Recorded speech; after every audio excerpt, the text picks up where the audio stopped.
ఈరోజు ప్రధానమంత్రి గారు ఉన్నారు. ఆయన కూడా చాలా ఫాస్ట్గా ఆలోచిస్తూ ఉంటారు. ఆయన ఆలోచన ఒకటే, ఏది ఆలోచన భవిష్యత్తు కోసం ఆలోచిస్తారు. ఇప్పుడే రామ్మోహన్ నాయుడు చెప్పాడు.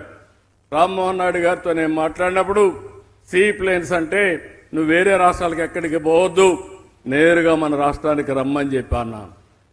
ప్రధానమంత్రి గారిని అడిగితే ఇది మంచి ఆలోచన, నా ఆలోచన కూడా అదే, మీరు ఎట్టే పరిస్థితుల్లో దీన్ని అమలు చేయమని ఈ సీ ప్లేన్స్ విధానాలని సరళీకృతం చేశారు.